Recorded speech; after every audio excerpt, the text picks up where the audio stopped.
A deep dive into CERT-In Comprehensive Cybersecurity Audit Guidelines 2025, Part 2.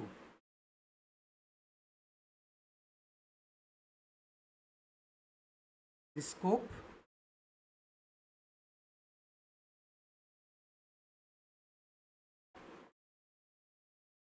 Let's look at the checklist on audit ethics based on the 8 core audit principles from CERT-In's guidelines. Well, it's designed for use by audit teams, internal stakeholders, and audit managers to ensure adherence to ethical and professional standards throughout the audit lifecycle. Step 1, Independence. Need to ensure that auditor have no conflict of interest with the auditee's organization.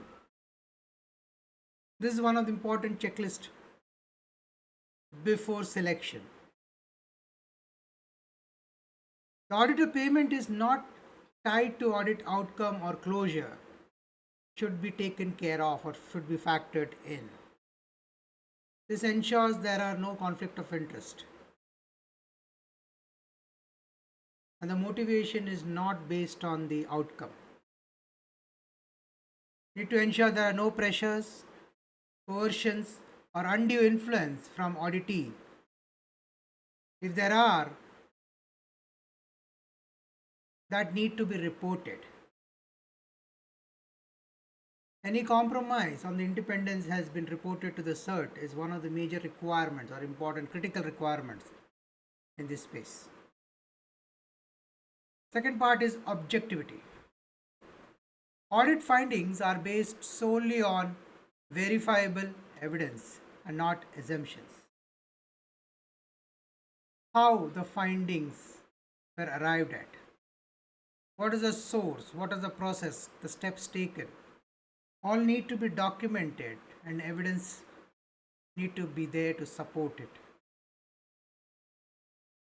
Need to ensure auditor has not accepted any gifts, favors or incentives.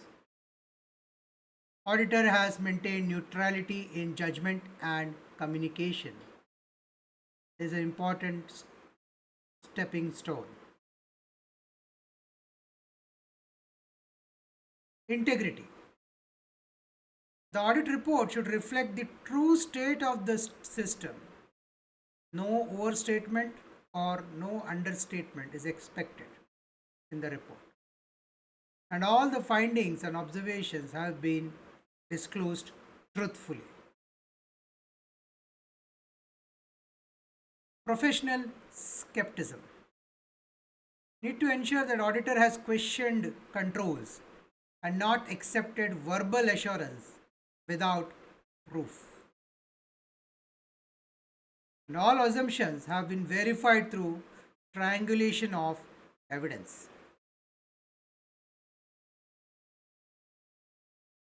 Professional judgment.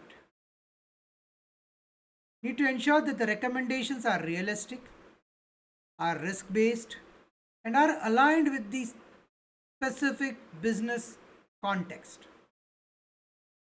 Need to ensure that the auditor has applied domain knowledge appropriately. Professional care. Need to ensure that the auditor followed the industry best practices and stayed updated on the latest vulnerabilities. Adequate testings need to be performed. Sampling and documentation standards need to be maintained. Confidentiality. All audit data need to be ensured they are handled securely while in transit and also during rest. Need to ensure that no audit data has been disclosed or shared without formal permissions. At the end, post audit, a data wipe certificate need to be issued. From transparency and accountability perspective, The audit plan, the methodology, the scope need to be clearly documented and need to be shared with the auditee. The final report needs to include the scope, the tools used, the methods taken, how the findings were arrived at, the versions, the limitations, the in scope and out of scope, and all need to be having a clear signature. It is required to have a maker and a checker reviewer process and need to be followed and evidence that it was done and need to be report need to be authorized by the audit head. For the audience who are going through this checklist, you can have this as listed, and during the life of the audit you can have a check on these to see whether all these steps were indeed followed. If anything was missed out, need to be relooked, need to be discussed with the audit head, with the committee, and if there are any deviation that need to be documented. In case of an escalation required, that specific point need to be highlighted. It could be escalated within the organization, within the audit world, within or to the CERT team.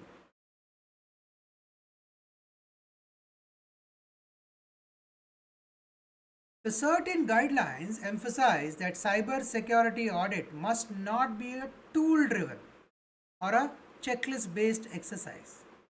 Instead, they must draw upon internationally recognized frameworks and be rooted in manual validation, risk-centric thinking, and domain-specific applicability.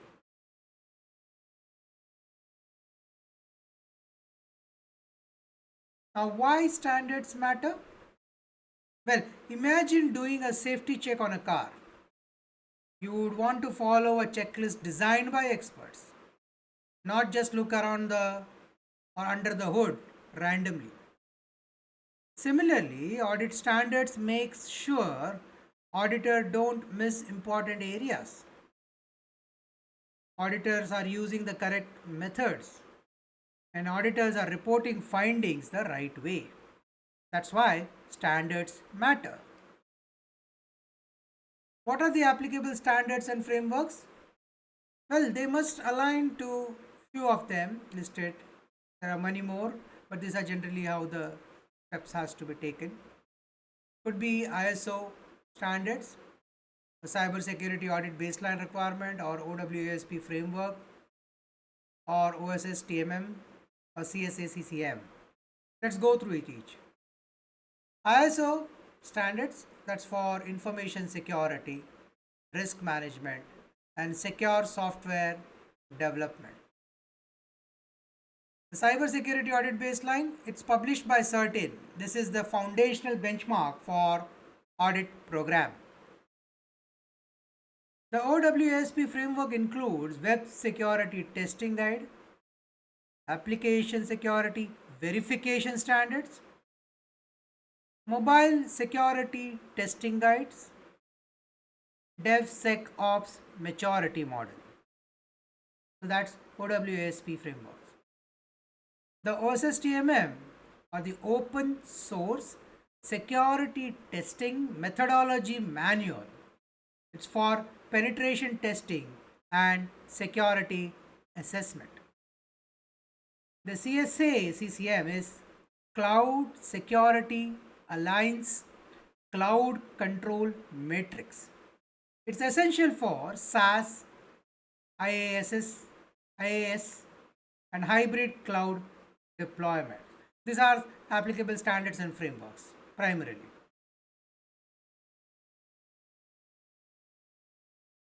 The key standards and framework the auditor should use. We discussed this, international and national standards. We discussed ISO is the global standard for information security management.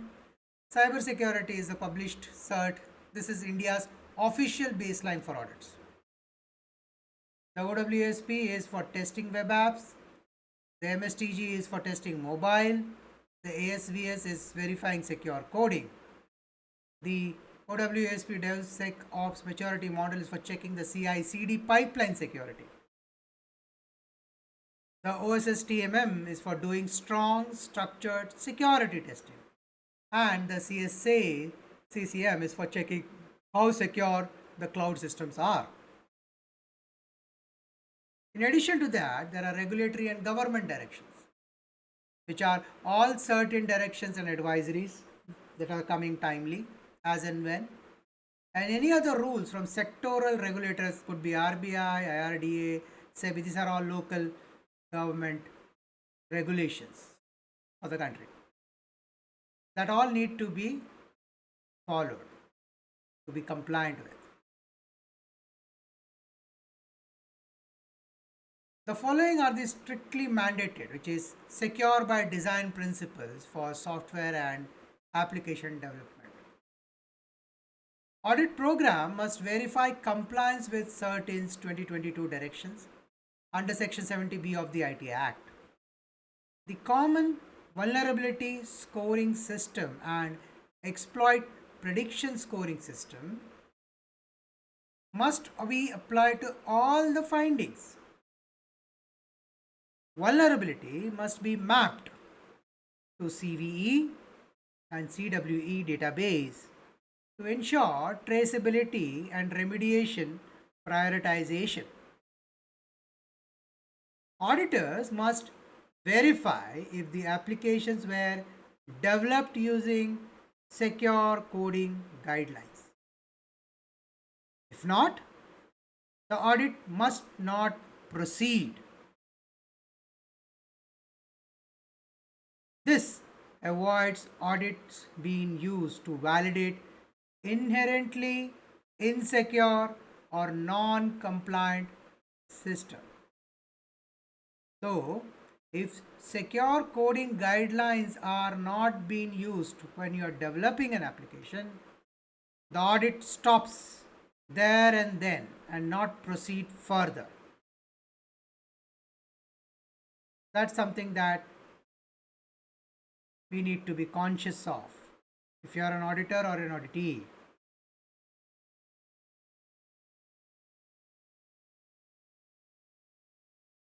Rules for auditors and organizations. Don't rely only on tools. Or manual reviews are a must.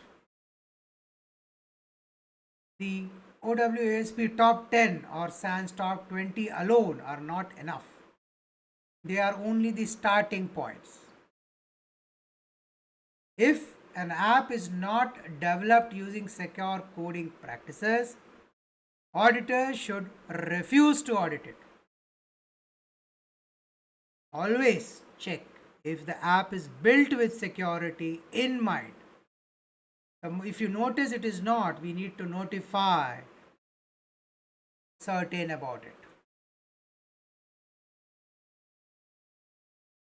What's the goal? The goal is not just to pass or fail an audit, but to help organizations improve their security posture continuously.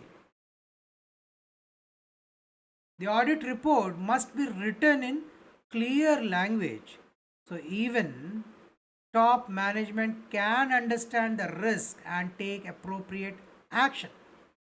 These are two important goals. CERT-In requires cyber security audit to be done using recognized global standards, Indian guidelines, and real world methods, not a shortcut or a black box tool. Thus, this ensures audits are complete, credible, and constructive. So, what are secure coding guidelines?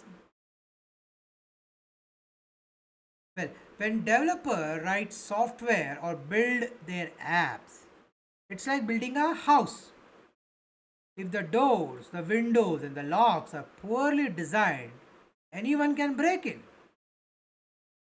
Hence, secure coding is about writing software that is strong, safe, and cannot be easily hacked. CERT-In says that only applications built using secure coding practice should be audited. Now, if a system isn't built securely, it shouldn't even be tested. It must be fixed first, and that too at the source.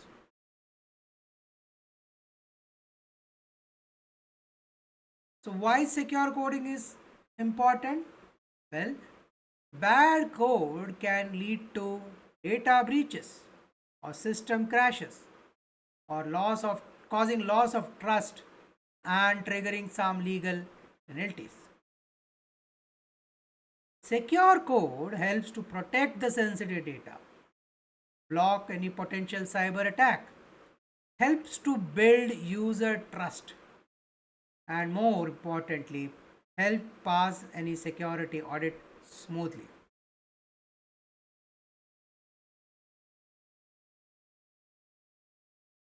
Some simple rules for secure coding. Here are some easy to understand practice every developer or student should follow. First, input handling. Always check what users enter. Never trust the input blindly. Use strong password, MFA, and avoid hard coding the credentials. In legacy system designs, hard coding credentials was the norm. Now it is a bigger challenge to find, identify, and clean it up. So avoid hard coding the credentials. Make sure users only see what they are allowed to, thereby stopping any backdoor. Encrypt sensitive data when both stored and when sent over the network. It's important all of these are encrypted. Don't show error messages that reveal the internal system details. Now, this has been a norm in the older systems or when the developer are not skilled enough or experienced enough. That's a big reveal if the error shows the details of your internal systems. Fix known vulnerabilities and keep dependencies up to date. Keep logs secure. Don't log personal info or passwords. Use timeouts and tokens to prevent any session hijacking. So these are simple rules for securing your coding.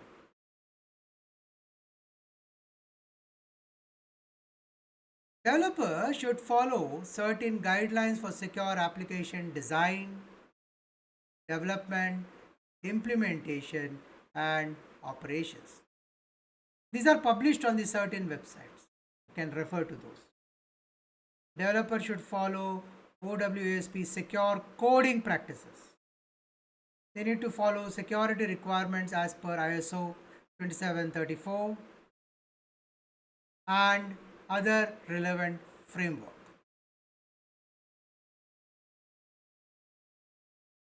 Important for auditees and developers. Important that if an application wasn't built with secure coding, it shouldn't be audited. We discussed this earlier.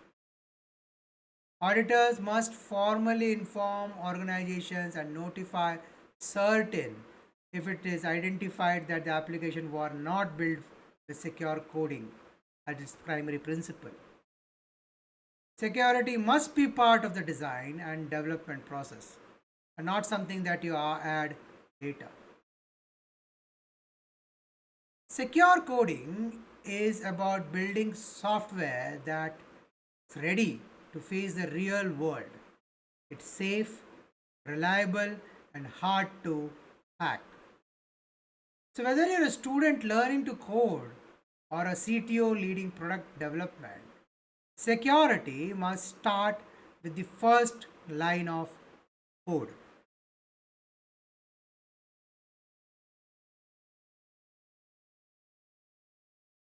How to check if application follows secure coding guidelines. Just like checking if a building was made with safety standards, we can also verify if an application was built securely.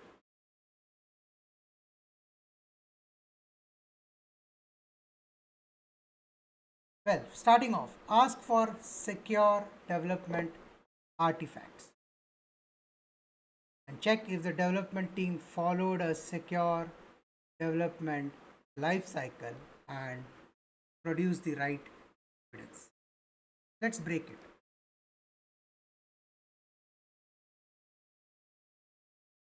First thing that should be looked at is to ask for proof the team follows documented secure practices. Check out their secure coding policy. Ask for their threat model. The idea is to see that they thought through what could go wrong before building. Then ask for their code review logs. This to confirm that the code was peer reviewed for security issues. Then ask for the SAST, which is Static Application Secure Testing Report. This is to prove that the tools were used to scan codes for flaws. And ask for the SBOM, which is Dependency Scan. This is to check that the third-party libraries were safe and up to date. Ask for their training records. This is to see whether developers were trained in secure coding. That's a starting point. Now, how do you check for OWASP alignment? You need to ask, did you follow the OWASP secure coding practices, which includes validating user inputs, managing sessions securely, protecting data with encryption, and logging securely without exposing sensitive information. The auditors can look for references to OWASP's application security verification standards and also the top 10 OWASP risks and how were they avoided in their coding.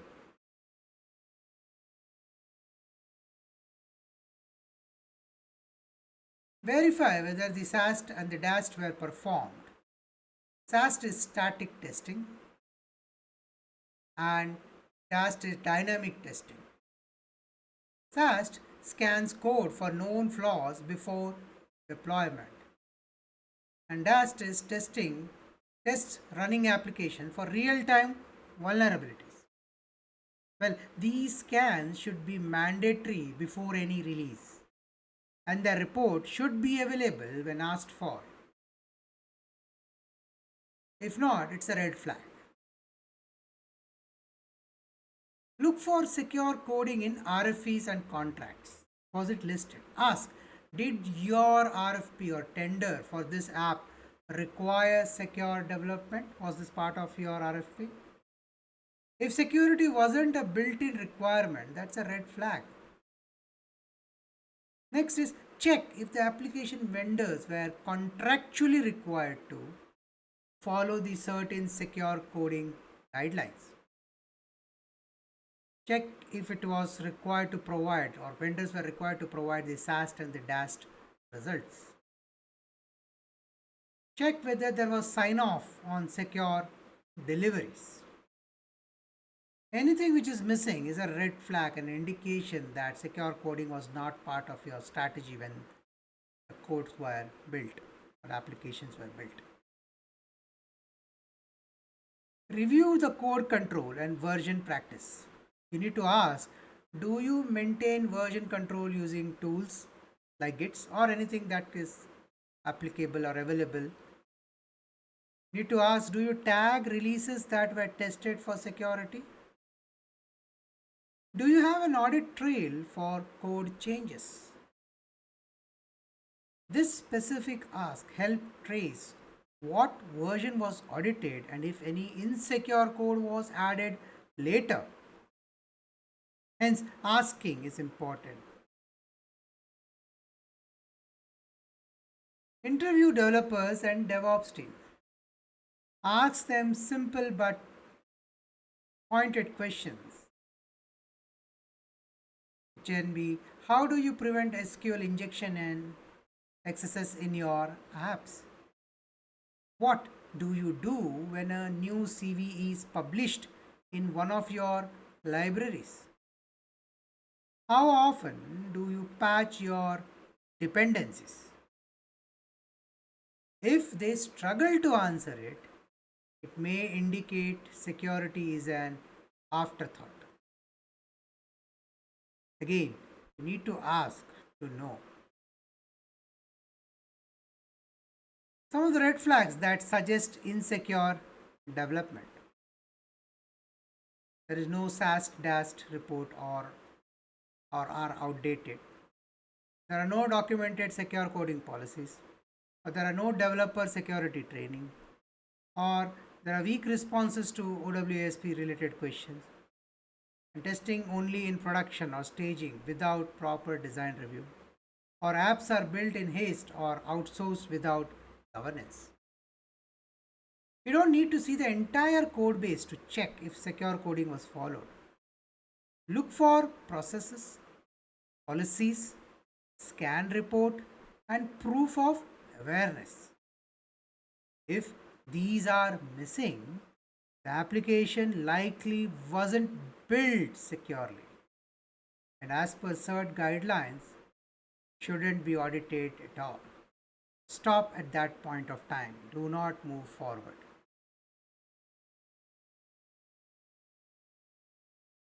Responsibilities of auditee.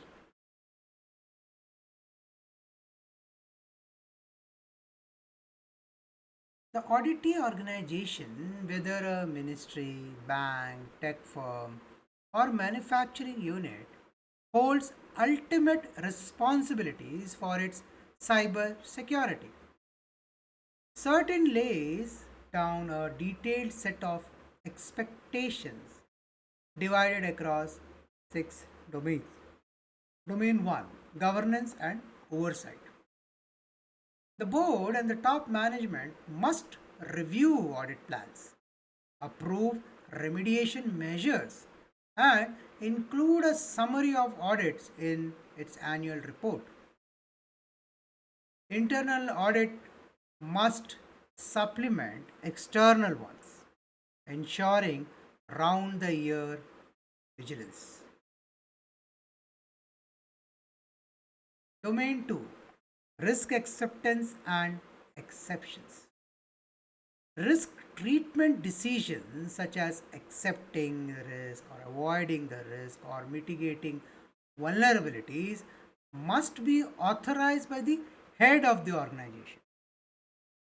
All exceptions must be documented and signed off by application owners. Domain 3 is remediation and follow up, which is about patching and closure of vulnerability, is the auditee's sole responsibilities. Follow up audits must be included in the scope and budget and conducted post remediation. This is on the follow up audits. The next domain is secure development and internal practice. All RFEs and tenders must mandate secure coding and architecture practices. Version control and change management must be enforced to preserve audit traceability.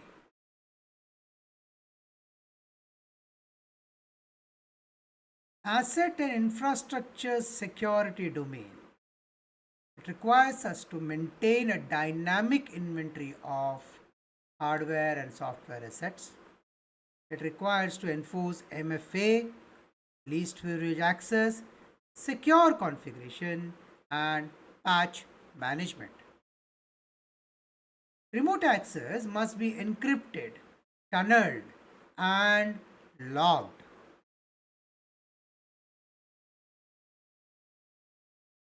The next domain is reporting and engagement,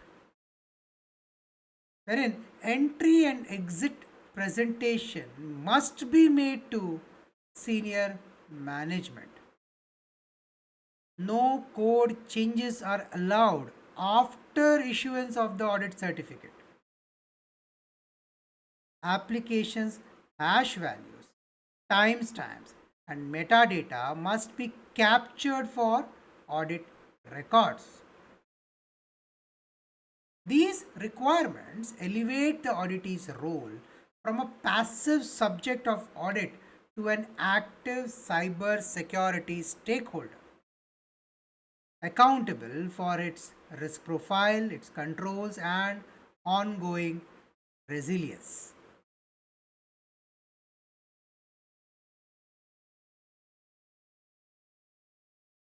What are the responsibilities of auditee?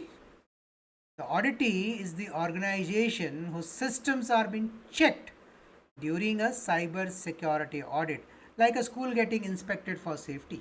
Example, insert in this includes government departments, banks, companies, cloud providers.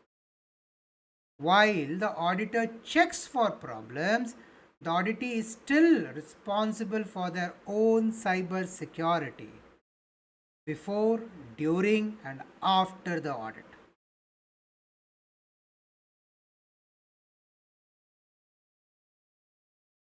Leadership must be involved. The top management, like the CEO on the board, should approve the audit scope and the plan, must review the audit results, and make sure all fixes are done quickly. They can't leave everything to IT or cyber security. IT or cyber security. This is a leadership issue, not a department issue. So, cyber security is a leadership issue too.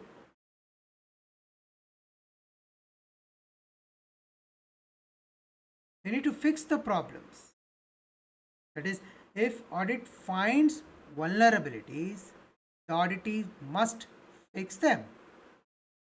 They should patch softwares, they need to update systems and remove risks without delays. They are required to follow up audit must be arranged.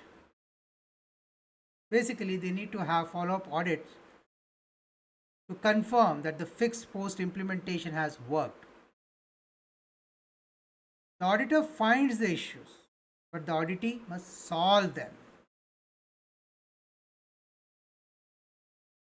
Need to build and maintain secure systems, which is internal teams must do regular self checks and mini audits.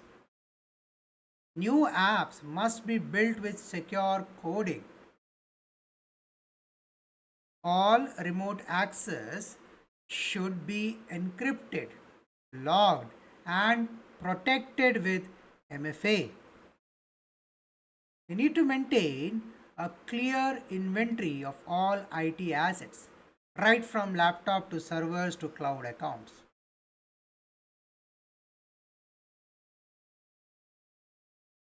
They need to keep track of what was audited. That is, after the audit, don't change the system or app that was tested. You need to record details like app versions, the hash values, the date and time of audit. These are proof that what was tested is still unchanged.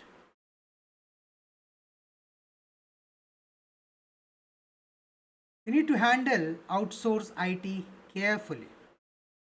That is, if IT services are outsourced, the audit team must ensure the vendors are available during audits.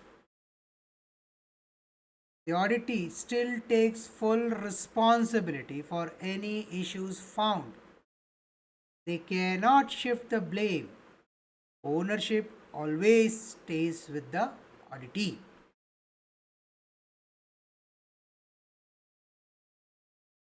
They need to communicate with the auditor. They need to ensure they are assigning a technical team as the main contact for the auditors. They need to share updated documentation.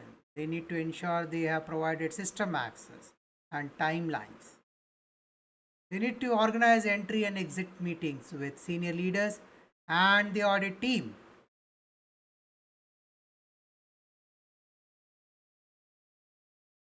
They need to follow rules from CERT-In and regulators. They need to always comply with the latest advisory from CERT-In or from the sector regulators. Could be RBI, SEBI, IRDA, etc. They need to include the audit updates in their annual report to show commitment to cyber security. The auditee isn't just getting audited, they are key players in keeping the systems secure. Their job is to support the audit, fix what's broken, and stay responsible for cyber security 24 bar 7.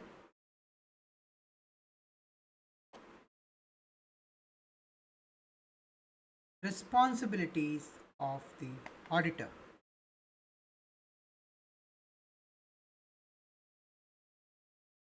The auditor's role, while independent, is pivotal to national cybersecurity assurance.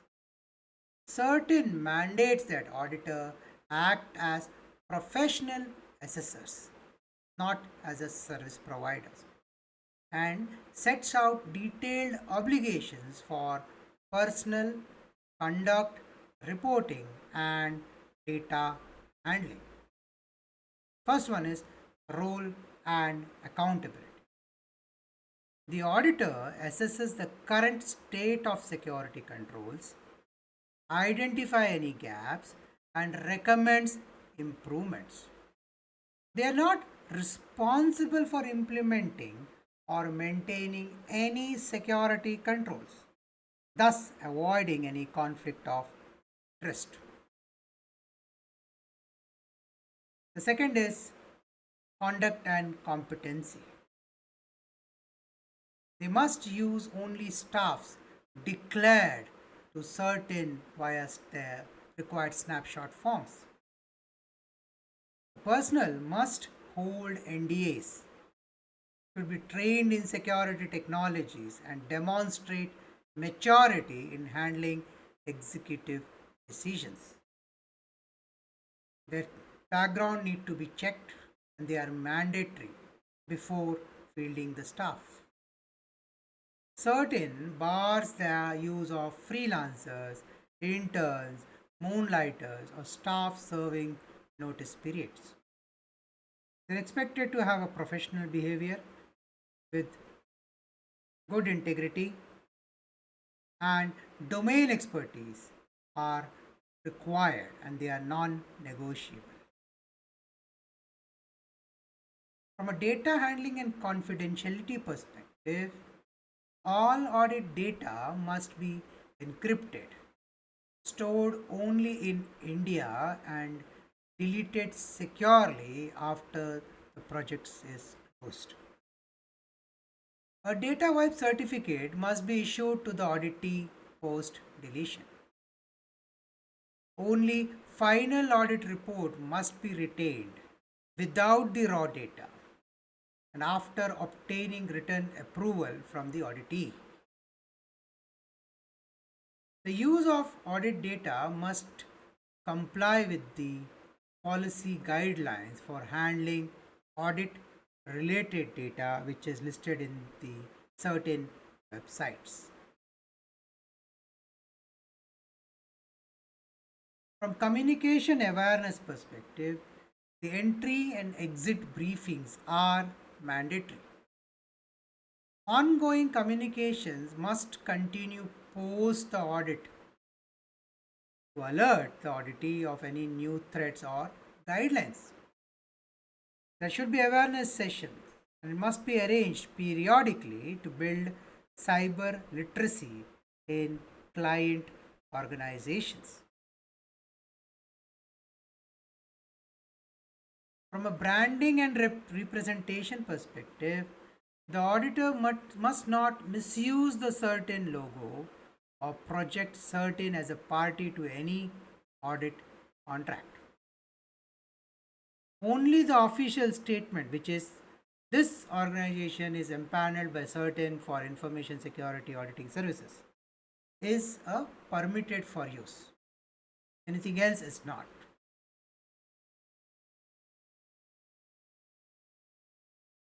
From a metadata submission perspective, within 5 days of audit completion, auditor must submit audit metadata to CERT-In in prescribed format.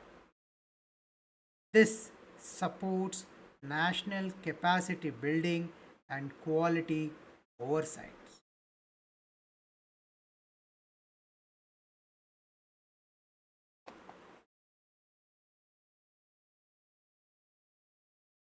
Audit life cycle, planning to reporting. CERT-In guidelines offer one of the most comprehensive audit life cycle documented by any national cybersecurity agency. The life cycle is broken into distinct phases, each with its own deliverables and governance checkpoint.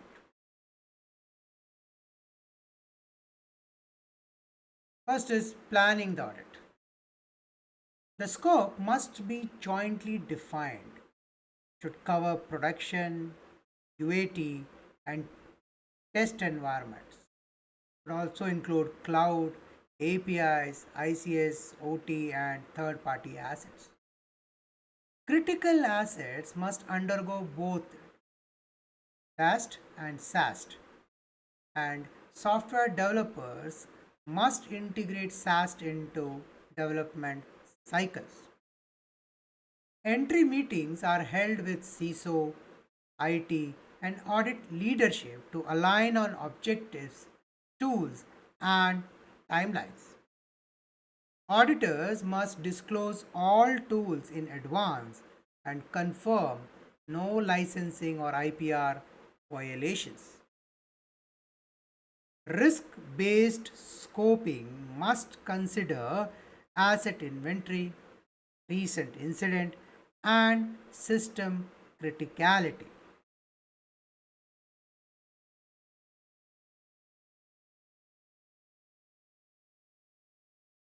Before the audit starts, everyone must agree on what will be checked, what happens, and why it matters.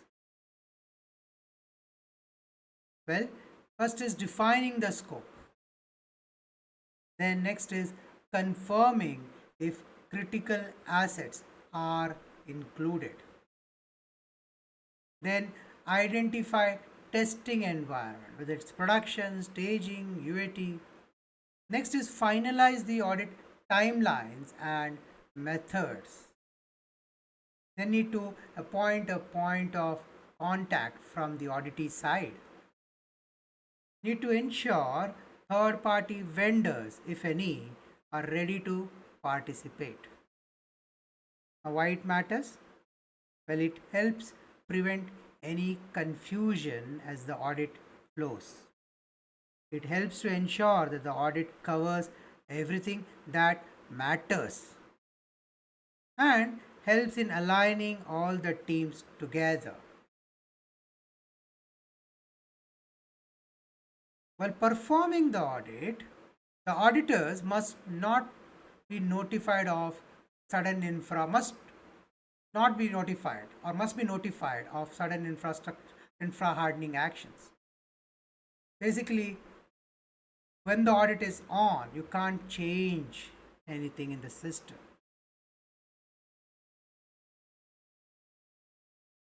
Penetration testing requires explicit written approval during the audit. Confidentiality of access credentials must be maintained. No unauthorized changes or should be made during the audit window.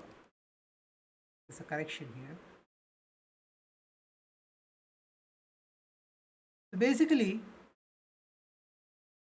during the audit, trying to maintain the status quo of the environment is important as the goalpost changes. If you're making any changes or hardening, all of these it should be possible to be done before the audit so that there is a snapshot of time and the testing is done at that snapshot. If you change something in middle of an audit, the whole testing might need to start all over again. Hence, it is recommended to ensure all changes are on hold during that period of time. If at all required, should be done completed before the start of the audit.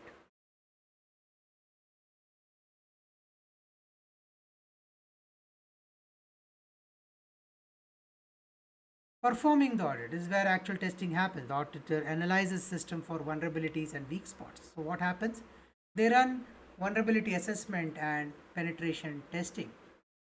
They check application codes, whether it is SAST and or DAST. They interview key teams. They gather logs, settings, configurations, and user roles. They confirm certain compliances like the 2022 directions. Some important rules: don't make sudden changes to the system during the testing, provide temporary access to tools and environment, and do not test high risk areas like DOS attacks without prior approvals. From a reporting and risk communication perspective, draft and final report must be precise and detailed. It should be mapped with to CVSS, EPSS, CWE, and CVE. The draft and the final report must include artifact versions, hash values, and timelines. A separate executive summary must translate findings into business risk for board level understanding. Critical vulnerabilities must be reported as they are discovered, not just at the report finalization. Once the testings are done, the auditor prepares the report. In the report, full audit scope and timelines are defined. List of vulnerabilities that were found in the audit with their severity using the CVSS scores are used. Risk of exploitation are reported. Mapping of CVs, CWEs, and standards are done. Screenshot, logs, version info, and hash values as proofs are attached. And summary for the top management in non-technical languages are drafted. It's expected to have a clear, actionable recommendations. Realistic timelines are fixed for fixing the issues. It is signed by the auditor, reviewer, and the auditing organization's head.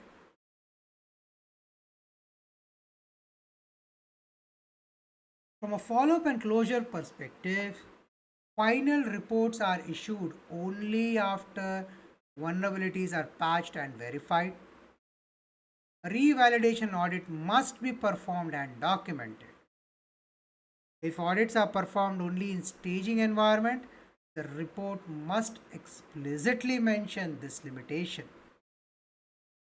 Together, this end-to-end process ensures a measurable uplift in security posture, not just regulatory box ticking.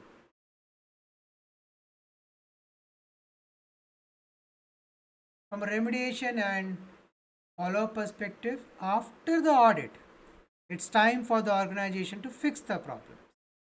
The auditee patches vulnerabilities and improves security controls. A follow-up audit is done to verify that everything was indeed fixed. A final report is updated only after the closure confirmation.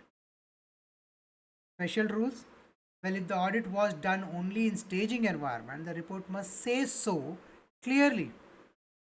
Auditing the live production system is always better and is recommended to be done. The audit lifecycle is a well structured journey from planning and testing to reporting and fixing.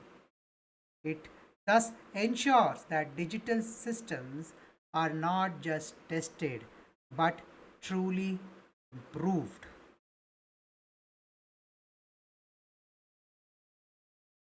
Governance, communication, and audit evidence. Cybersecurity audits are only as effective as the engagement of the leadership and the credibility of evidence. CERT-In has embedded both principles into the audit framework to foster a culture of accountability. Cyber security audits are not just about testing systems, they are also about leadership involvement, clear communication, and solid proof that the audit was done right.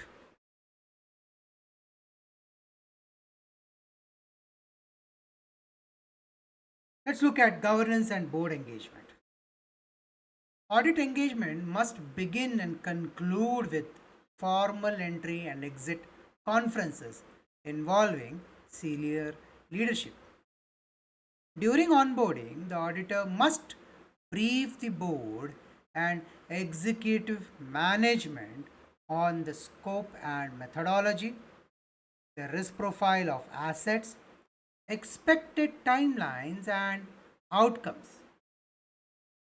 At audit conclusions, the auditor must present a clear risk communication summary, linking vulnerabilities to operational and reputational risk.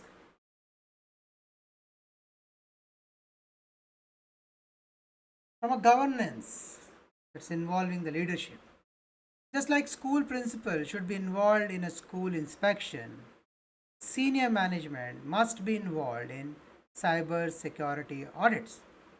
It means you need to organize an entry meeting before the audit where the auditor explains the scope, methods, and plan to the leadership.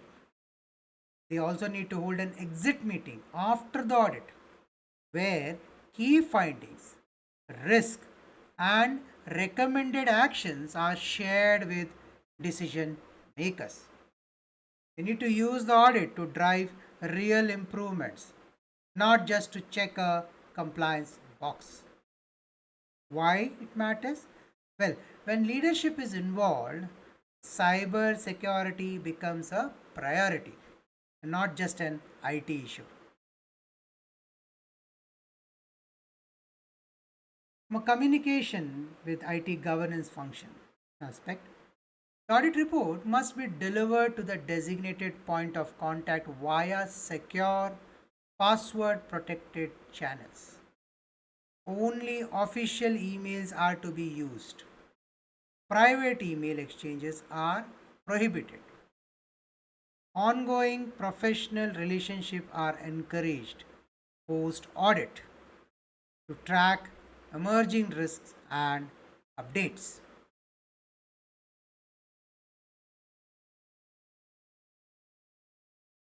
Clear communication between the auditors and the auditee help the audit run smoothly and build trust. From a best practice perspective, you need to assign a dedicated point of contact from the auditee side. Use official email IDs for report delivery. No personal email or messaging apps.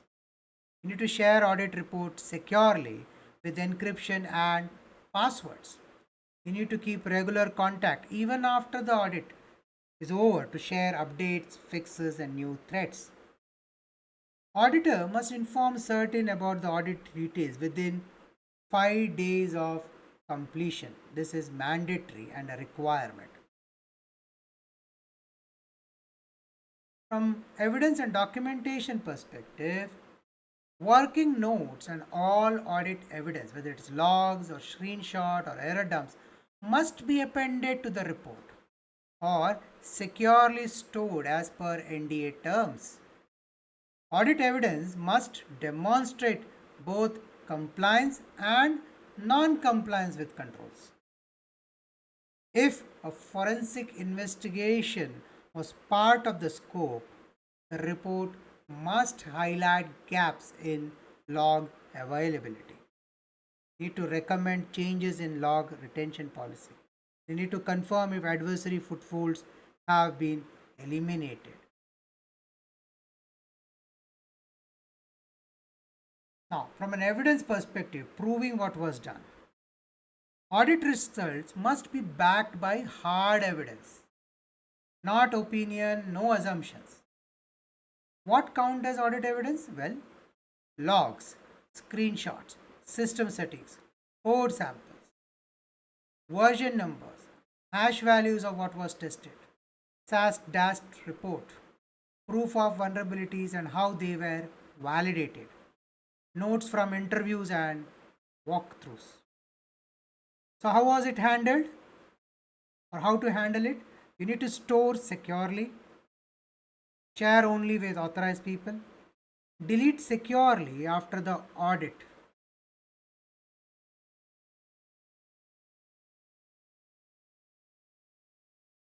From a storage and disposal perspective, data must remain within Indian jurisdiction.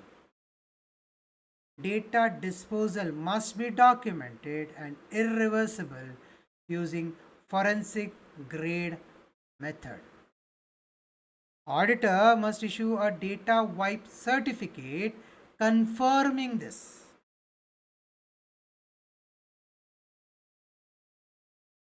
A strong audit isn't about technical testing or just about technical testing. It's about getting leadership involved, keeping communication professional and secure, backing up every finding with clear, trustworthy evidences.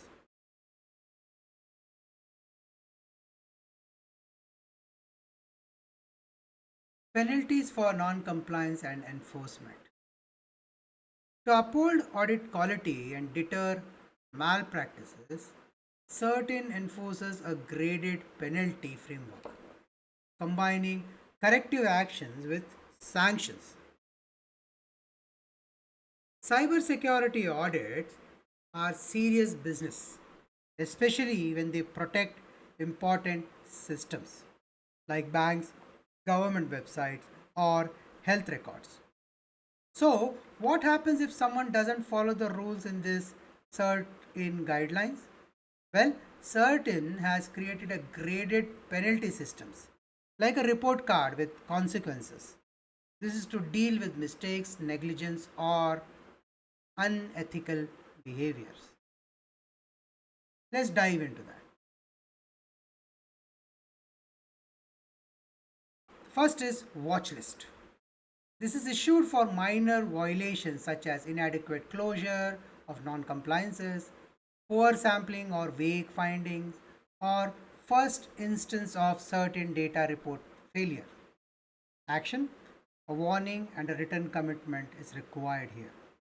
So that's the first step, putting the organization in a watch list.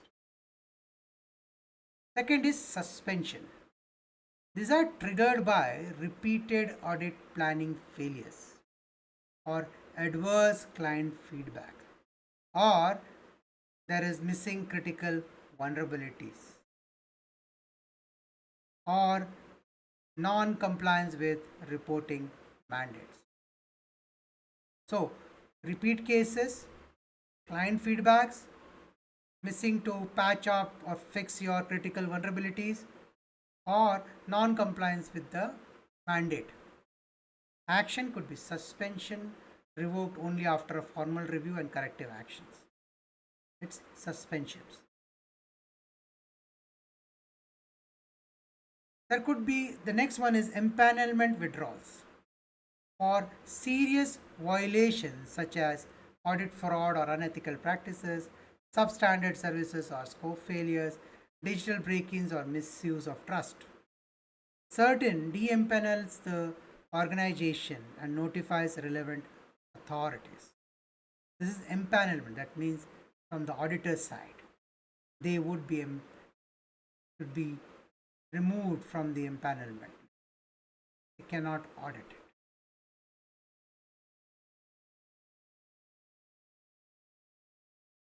The next is penal and legal action. These are reserved for willful breach of trust, leaking client data, disruption or sabotage of auditees' infrastructure.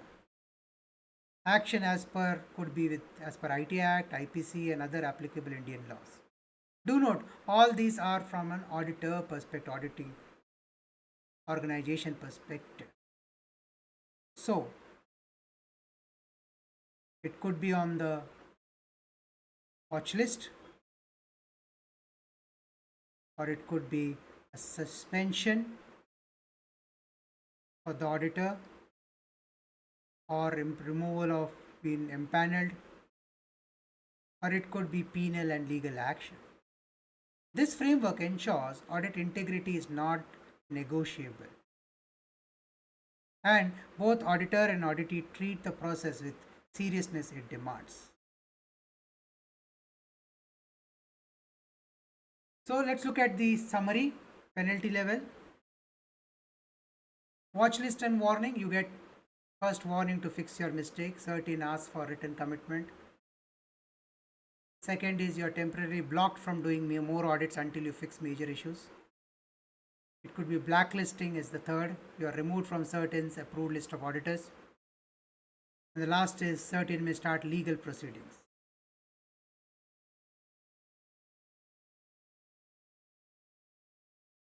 Now, who can be penalized? The auditing organization empaneled by CERT-In, their employees or team members, or any partner or vendors involved in the audit chain. Why these penalties exist? Well, this is to make sure that audit quality remains high. Auditors act ethically and professionally. No one treats cybersecurity as just a formality. Now, if you don't follow certain audit rules, you may face four cases, which is four condition stages, as discussed earlier, starting with warning, followed up with a temporary suspension, and permanent removal from the audit panel, and even legal action, depending on how serious the mistakes are. I hope this gives clarity on how penalties would work.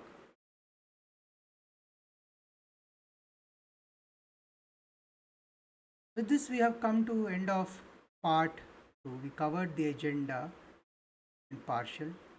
We'll continue with the agenda in part 3. I'd like to thank you for the time that you have invested. See you in part 3. This is your host, Savit Vittal Salian. Namaskar.